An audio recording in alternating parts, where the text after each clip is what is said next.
We'd been staring at each other for quite a while when he stopped and turned. He had something wet across his chin. He looked rabid, almost as if he wanted to devour me. And yet, I was probably 30 times his size. This very young, thirsty-looking wolf was right at the edge of the path where the camper van was parked. I hadn't seen an animal for years. Not since all the fires, not since the nuclear war, not since any of it. He looked so fragile, so small, so feral, almost furious as he limped toward me. I know enough about rabies to know to get the heck out of there. So that's what I did. There was no gas left. Of course, there were no gas stations, but we'd found a way to rig the van so that we didn't need gas. More about that later. But with the absence of the Earth's layers of protection, the sun was glaring so hard and fast that nobody could be outside for more than 5 minutes without burning.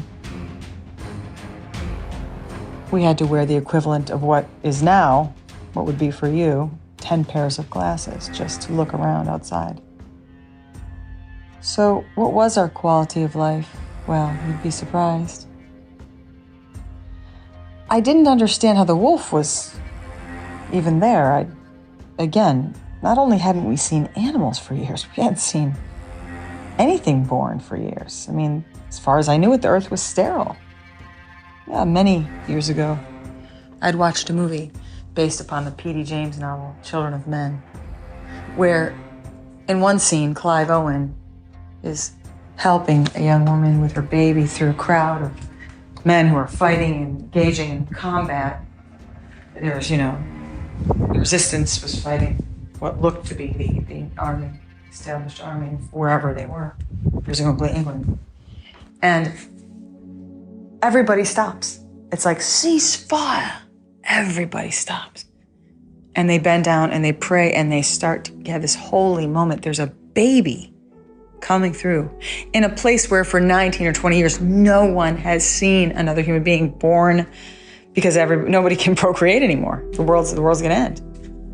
This is the savior of humanity. This could be the chosen one. So the ceasefire starts. And there's this moment where you feel like humanity just might be saved because ceasefire. And then somebody throws a rock and all the fighting and guns go off again. And the baby is covered by the mom and they run for cover once again after they get through that building. It's a shocking scene because you just don't expect the army to stop fighting or put their guns down or make the symbol of Christ, any of it. You just don't expect it. The prayer and the awe. And it is that awe that keeps us present and alive. If you lose that awe, not just that, but the curiosity of just being mouth agape at another thing that happened in life, so precious. We can't miss those moments. And less dramatic ones, of course, like, watching a baby bird poke its beak out of this little tiny egg on my windowsill here. What joy this has been to watch the struggle to be born. It takes a lot to give birth and be born. It takes a lot. So I'm in my camper van and I'm thinking about this baby wolf and how it got there. And I just can't imagine how it's even finding fresh water.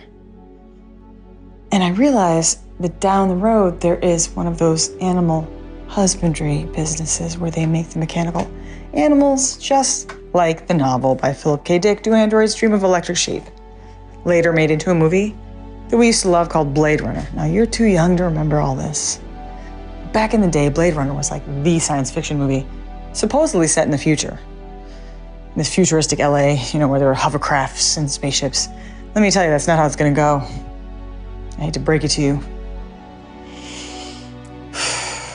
You've got a world that's going to be hurting unless we all do something.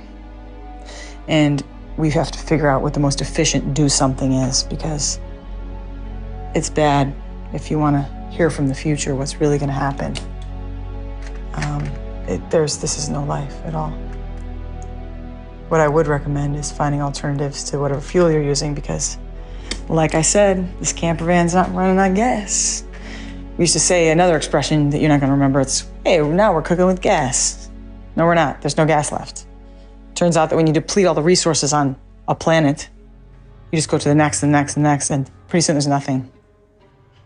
You'll be forced to use new technologies, new fuels. So I'm pacing in my camper van right now, thinking about the future or the past.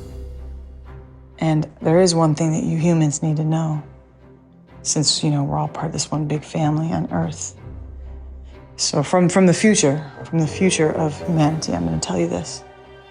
You are not in control. And I do mean everybody. There's going to be something landing on this planet that's going to blow your mind, and it's not from this galaxy. So while you're all bickering about who's president and who did what and what your neighbor said and who has a better car, let me tell you, you got bigger things to worry about. You have pieces of the universe that are going to come into view soon. And it's going to blow your mind. It's beyond all comprehension. Let's just say that not only are you not in charge, but there are forces beyond our wildest imagination that will change what you know about life. I am one of the last living human beings. I am here simply to document. That's the only reason they've left me alive. And I'm no threat because I can't really walk very well. Turns out this disease that I had back in the day called Parkinson's, ridiculous. Somehow I was skipped over when they killed everybody because they wanted to study what was going on in my brain. So they put this little thing inside me that kept me alive. It's not all great. Living longer isn't necessarily a good thing, but it did stop the progression of Parkinson's. So from my camper, I'm able to study what's left of this earth and the world without us. The world without us is so breathtakingly beautiful. You should see how the trees are back in certain areas. Not everywhere, but certain areas.